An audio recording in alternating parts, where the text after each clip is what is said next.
the first thing you notice is the smell. Not the desert, not the diesel. The smell inside the hull, cordite and metal and something older. Something baked into the steel by everyone who came before you. Boot camp didn't teach me this You don't have a part. name for it yet. I'm just a 19-year-old kid. I don't know what I'm doing. You're 19. Nobody asked if you wanted this. The recruiter Welcome saw aboard. something in your file, Just need you to something fill in out the this width quick of your form, shoulders, and we'll and get you pointed left. processed That right was the away. entire conversation. 3 I'll days never later, forget you're the first standing time on I flat stood next Texas to an ground Abrams at Fort tank. Bliss. It Your was first sunset sight in of an Texas, M1A2. and the scale of it was Abrams stops your feet before your brain decides to stop them. 73 tons. The thing doesn't look mechanical. It looks Listen up. geological, This tank like is it grew equipped with here. Your experimental sergeant geo-armor. notices you It is not staring. He invincible, doesn't tell but it you is what the it key to is. this He operation. tells Listen you up, what you recruit. are. The loader's You're job the is to get this loader. rocket The job ready. takes 11 Yes, words Sergeant. to How do I explain do and a that? body to understand. Pull the round, 105 pounds, swing it, ram it home, clear your arm before the breech closes. 4 seconds. Do it while the tank is moving. Do it while you're being shot at. Do it when the hull is 105 degrees and your hand stopped feeling like yours 20 minutes ago. Day 1, you drop it. The crew chief doesn't raise his voice. He does something worse. Let me tell he you looks about at my you with the first time specific working on the patience of a flight man who has seen He this stood in the before shadow and is of waiting giants. for you to decide A who stark you are. reminder You of pick it up. Your lower back sends a signal. Your brain files away for later. You do it again. Your bunkmate shows you how to tape your fingers before every shift. He learned it from someone who learned it the hard way. The breech has geometry that doesn't forgive distraction. You tape your fingers every morning after that, without thinking, the way you brush your teeth. 40 days in, during live fire, the tank takes a hard turn mid-reload. You don't fall. The round seat's clean. The main gun fires. Downrange, at 1,800 meters, something stops existing. Staff Sergeant Howell says nothing afterward, but he stops watching your hands. That's the only graduation ceremony you get. You are the muscle of a machine that does not care about you. You are learning to care about it anyway. Speed is the language here, and for the first time, you are becoming fluent. But there's something else in this hull, something nobody explains in week 1. You'll feel it for the first time at level 3 at Garza Sierra, and it will sit in your chest for 3 days. Promotion doesn't feel like what you thought it would feel like. It feels like being handed a smaller space and told it's bigger responsibility. The driver's seat is the lowest point in the hull. Reclined, sealed, and isolated. If the tank takes a hit, the statistics are clear. You're the last one out. Everyone in armor knows this. Nobody says it out loud. You're 21. Sergeant First Class Elena Vargas has 12 years in armor and the specific economy of movement that comes from never wasting anything. You will understand it when it happens to you, not before. The hardest part of driving isn't the controls, it's the blindness. You feel the tank. Every slope, every degree of cant, every surface change comes through the hull into your spine before your instruments register it, but you don't see what the crew sees. When the main gun fires, you don't watch the round travel. The pressure wave moves through the steel and into your teeth, and you wait. You wait for the commander's voice to tell you to move. That's your world. Vibration, heat, and waiting for a voice. Week 3, you drop a track in a simulated creek bed. 6 hours to fix. You spend 4 of them on your back in the mud, passing tools upward into hands you can't see. Vargas watches, says nothing until the track is back, and then 2 degrees wide for 30 meters. That's what caused it. Not equipment failure, 2 degrees. You don't make that mistake again. There's a man in your cohort who drives cleaner than you for the first 3 weeks. Better instincts, smoother inputs, quieter hands on the controls. Week 4, his seat is empty, no explanation comes. You don't ask. You learn something from his absence that no instructor puts in writing. Vargas signs your certification. 1 sentence. A good driver doesn't move the tank. A good driver moves the crew. You don't fully understand what that means. You will. She said something else that day. 1 sentence, almost to herself, that won't make sense until you're standing in front of 16 men at level 6 trying to explain a plan you're not sure is good enough. Nobody tells you about the silence before the trigger. They tell you about the technology, laser rangefinder, ballistic computer, Thermal imaging that resolves a human figure at 3,000 meters in total darkness. Stabilization so precise you can fire accurately at 45 kilometers per hour across broken ground. They walk you through every system, every capability, every number. Nobody tells you about the 3 seconds before you fire, when every system has done its job, when the solution is set and the target is acquired and the computer is finished thinking, and it's just you, alone with a decision that cannot be unmade. You're 24. Master Sergeant Philip O'Kafer has 2 combat deployments in Iraq and 1 advisory mission in Eastern Europe. He has a way of going completely still when something matters. Not tense. Still. The kind of stillness that takes years to learn and means everything when you see it. First day. He says 4 sentences. The computer finds the target. You decide whether it dies. Do not confuse the two, then we go to the range. First live engagement. Stationary target. Known range. Optimal visibility. Decommissioned APC at 1200 meters. Your hands are steady. You let the computer set the solution. You squeeze. The round leaves the barrel at 1,740 meters per second and the target simply vanishes. Okafor doesn't blink. That was the easy one. He says, real targets don't wait for you to be ready. Yeah, everything else will be moving, obscured, misidentified, or wearing the wrong uniform on the wrong day in bad light. Then comes the exercise that costs you 3 days. Okafor freezes the simulation 1 frame before your trigger pull. What did you see? You describe the target, movement pattern, size, speed, thermal signature, everything correct. He plays back the footage. The markings were obscured by dust. It was a medical vehicle. Congratulations, he says, quietly. No drama. You just killed a surgical team. He lets that sit. You sit with it for 3 days. You don't eat well. Not because of guilt. You've been trained past the paralysis of guilt. Because you don't know yet what you're supposed to feel. That uncertainty is its own kind of weight. Then you go back to the range. By month 4, your engagement times are top 10%. Not because you're faster, because you've stopped flinching at the moment the decision becomes irreversible. You've learned to hold the weight on one side and the mechanics on the other. At final qualification, you score 980 out of 1,000. Top score in the battalion that quarter. Okafor hands you the certification. He almost smiles. 3 words. Now you're dangerous. He pauses. 1 more sentence. Try not to be dangerous to the wrong people. You'll remember that sentence at level 9, when a 4-second decision has consequences that appear on maps you're not cleared to see. The highest seat in the tank puts your head and shoulders above the turret ring. In the doctrine manuals, this exposure has a technical designation. It exists because a commander needs unobstructed situational awareness, needs to see the terrain, the threat, the movement of friendly forces.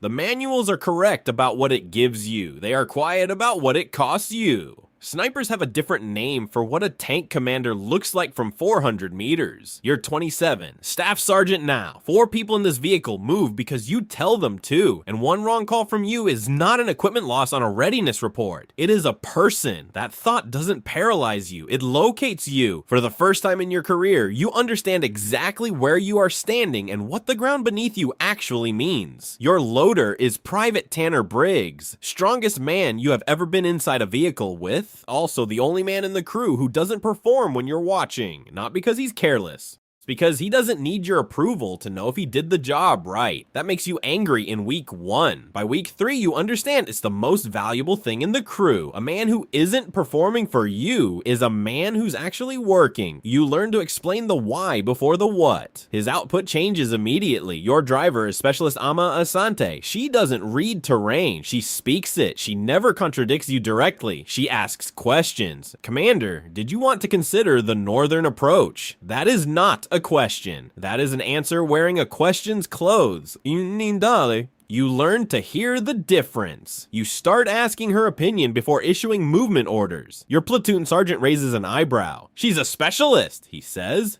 She's the best driver in the battalion, you say. The conversation ends there. A crew commander who ignores the intelligence inside his own vehicle is already operating at half capacity. At the National Training Center, your wingman's vehicle takes a simulated kill from a position you didn't identify. The after-action review opens that wound in front of the entire company. Captain Nuosu points to your decision log. 14 seconds. Why did you pause? You had been uncertain. You say so. She nods once. Uncertainty is information. What you do do with it is the difference between a commander and a passenger. By month 3, your crew's kill ratio is highest in the squadron. Not because you're aggressive, because you're patient. You hold positions 3 seconds longer than feels comfortable.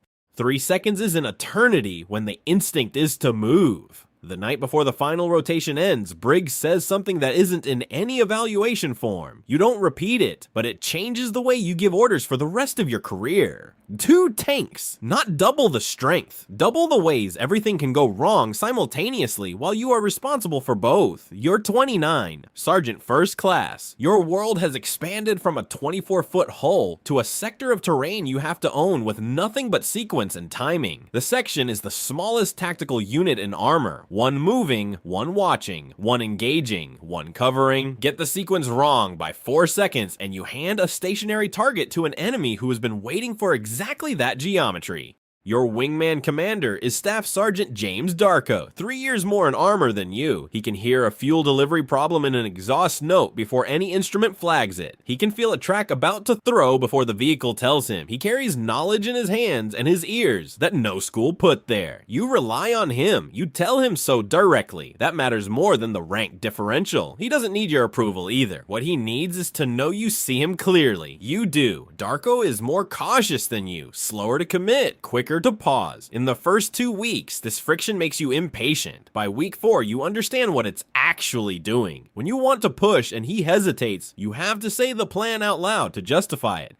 Half the time, saying it out loud reveals a gap you didn't see on the map. His hesitation is not resistance, it's audit. You learn to treat disagreement as data. First live section exercise. 2 tanks against a simulated enemy mechanized platoon. Outnumbered. The book says establish a defensive position and wait for conditions to improve. You look at the terrain. You look at the ravine complex northeast of the range. You look at Darko. He takes the east. You move south. You appear on their flank, fire, and disappear before their simulated anti-tank weapons complete their targeting solution. The evaluating warrant officer watches the footage 3 times without speaking. That wasn't doctrine, he says finally. Doctrine didn't fit the terrain. You say, he marks you. Tactically innovative. Sound judgment under pressure. You spread the map on the floor of your vehicle that night. Trace the ravine with your finger in the dark. This is the first time you felt terrain before you saw it. Darko did that. His eyes inside your plan. One evening near the end of rotation, he tells you that you'll have a platoon soon. And when you do, he says, remember this. Section command is the last level where you know every man by name without checking a roster. You look at the roster that night. 8 names. You can say something true about every single one of them. You remember that. Master Sergeant Victor Castellano doesn't look at your rank when you meet him. He looks at your hands, then your eyes, then somewhere slightly past your left shoulder, at something only 19 years in armor lets you see. He doesn't say anything about the gap between your experience and his. He doesn't need to. The gap speaks for itself every time you open your mouth in his presence. You're 32, second lieutenant, 4 vehicles, 16 men. Your job is to take the commander's intent, which arrives in language designed for people 3 levels above you, and translate it into a plan that works in terrain you've never walked against an enemy whose timeline you won't know until you're already inside it. You prepare your first op brief for 4 hours. You deliver it in 12 minutes. Castellano watches without expression. When you finish, he is quiet for 3 seconds that feel architectural.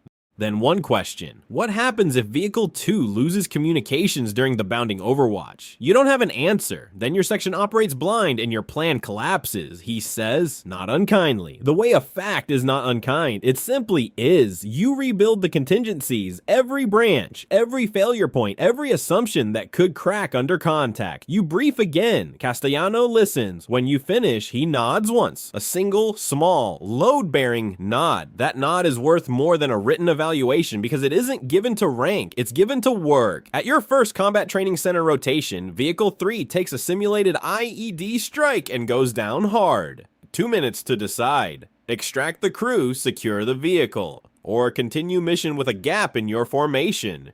You extract the crew, the vehicle is lost. Your northern flank is unsecured for 22 minutes. Major Sonia Lenberg reviews it in the after action. She reads the timeline aloud without inflection. Then she stops. The extraction cost 22 minutes and left your flank open. Your crew is alive. A pause that has weight. I'm not gonna tell you that was wrong. She doesn't tell you it was right either. You think about that space between those two sentences for months. There are decisions in this work that don't resolve into correct or incorrect. They resolve into you made it, you own it, and you live with what it cost. Judgment isn't something you study toward. It's something you pay for, one unresolvable moment at a time, until the payment starts to feel familiar. By end of your first year, your platoon's readiness is highest in the squadron. At your end of tour counseling, Castellano says you listen better than most officers he has worked with. You don't smile. You understand that is not a compliment about your personality. It is a statement about your probability of survival. You take it as both. You take it home with you and you keep it somewhere useful. 14 icons on a digital map, each one moving, each one representing a decision someone else is making right now under your name, inside your intent, with information you gave them hours ago that may no longer be accurate. You are not inside any of those icons. You are the space between them, the pattern they form, the reason they move in one direction instead of another. You're 36.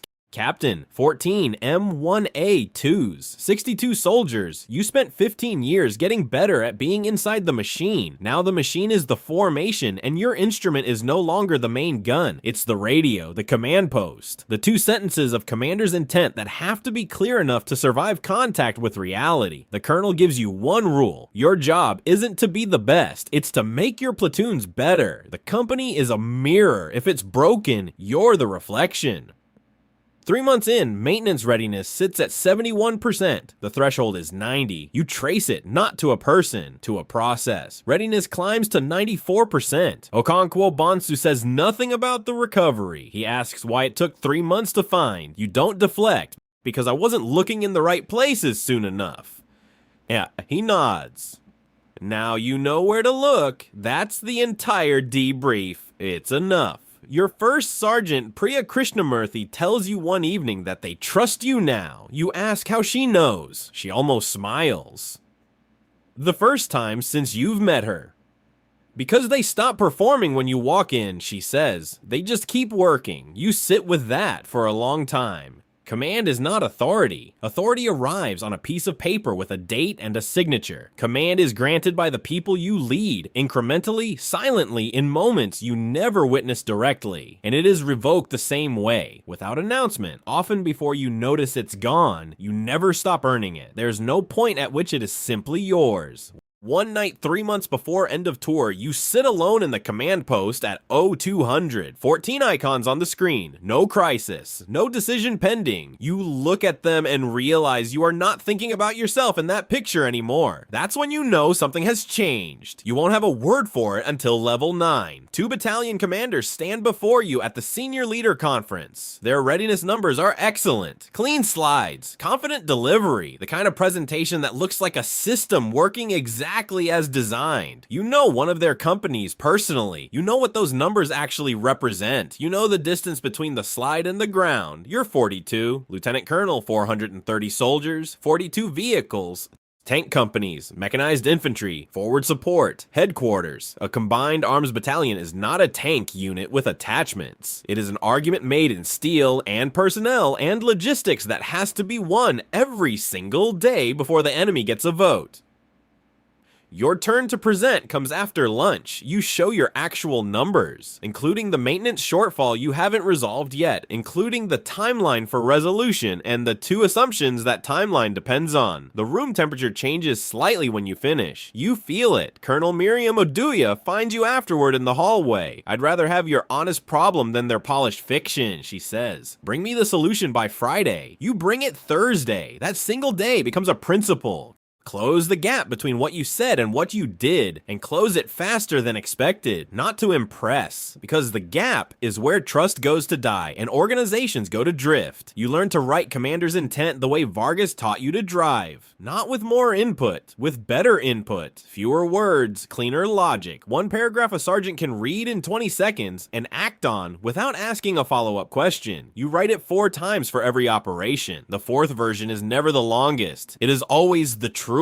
Your battalion rotates through the Joint Multinational Readiness Center in Hohenfels, Germany. 3 allied nations, 3 different doctrines, 3 different communication architectures. Doctrine doesn't translate across contingents the way planners assume it will, but something else does. You discover this over dinner with a Polish lieutenant colonel when neither of you has enough shared language to complete a full sentence. You understand each other perfectly about terrain, about patience, about the specific weight of a decision made without complete information. Some things translate without words. At the final after action, the evaluating general notes your battalion demonstrated the highest degree of allied integration observed in 4 rotations. ODE signs your evaluation, unlimited potential, recommended for brigade command. On the transport home, you sleep for the first time in 4 days. Not because everything is resolved, because you have stopped needing it to be resolved before you can rest. You think about the 19-year-old at Fort Bliss. You think he would recognize you. You're not sure he would understand you. That feels exactly right. 4,500 soldiers, 87 M1A2s, artillery, aviation, engineers, logistics, the most powerful ground combat unit below division level in any army on Earth. You command it. That sentence takes 3 seconds to say and 29 years to mean anything. You're 48, colonel, and for the first time in your career, the terrain you operate in is not on any map you carry. It is geopolitical. Positioning a brigade on a NATO flank isn't a tactic. It's a message. The people across the border are reading your formation for weakness, the same way you once read the terrain. You have to think about what you look like from over there. Your deputy, Colonel Afolabi Adeyemi, is more aggressive in his planning, quicker to recommend direct action, shorter distance between problem and solution. In the first month, this creates friction. By the 3rd month, you understand the friction is the product. There is one planning session where he is right and you are wrong, and you know it in real time during the argument. You push back anyway, not because you believe you're correct, because the collision between your caution and his velocity produces a 3rd option neither of you would have written alone. That option is the one you execute. At the Warx evaluation, your brigade faces a near-peer adversary with layered electronic warfare and air defense.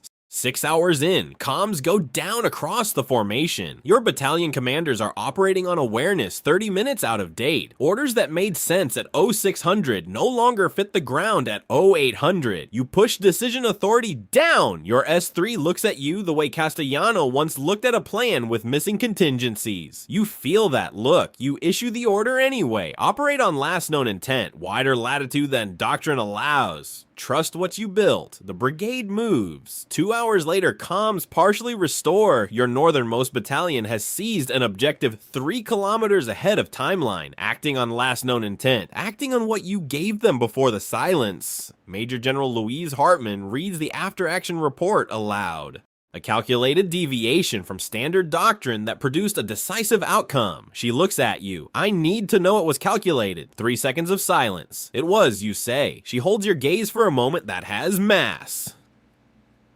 Good. Because the next time it might not work. And I need to know you know that. You do. You have known it since a 19-year-old dropped around on day 1 and picked it up without being told to. Since a gunner sat with 3 days of silence after almost firing at a medical vehicle. Since a platoon leader extracted a crew and lived for months inside the uncertainty of not knowing if it was right. Every level taught you the same thing in a different language. The tank is not steel and turbines. The tank is the answer to a question asked every single day. When everything fails, when the comms die, when the map is wrong and the timeline is gone and the enemy didn't read the doctrine manual, do the people you built keep moving? Yours did. There is no ceremony, no formation, no final salute with weight behind it. No moment where the institution turns to face you and acknowledges what passed between you. There is a date on a document, a signature, and then the version of yourself you spent 35 years building stops being being required. You're 54. The erasure doesn't happen at once. It happens the way a tide recedes. You don't watch it go, you just notice one morning that the water line is somewhere it wasn't before, and no announcement, it simply is. You wake at 0500. 35 years of habit with nowhere to go. You sit with that, the silence in it, the specific texture of a morning that doesn't need anything from you. And then you think, not in summary, not in rank order. You think in moments. You didn't become powerful and then lead. You learned to lead, and that was the power, the only kind that travels with you when the access cards stop working and the distribution lists move on and the institution continues without your name in it. The army doesn't retire what you built. It stops housing it. The judgment, the patience, the ability to hold the weight of a decision without letting the weight change the decision, the knowledge of what 2 degrees costs before any instrument flags it, that goes with you into every room you enter for the rest of your life, into every moment where something is failing and someone needs one person who has been inside that failure before and kept moving. You are not a colonel anymore. You are something that took 35 years to make and cannot be unmade by a signature. The tank moved because you fed it, because you felt the ground when you couldn't see, held the pause before the trigger, and trusted your people. When the radios went silent, it moved because you moved first. The rank was never the destination. The rank was the distance you had to travel to find out what you were made of. Now you know.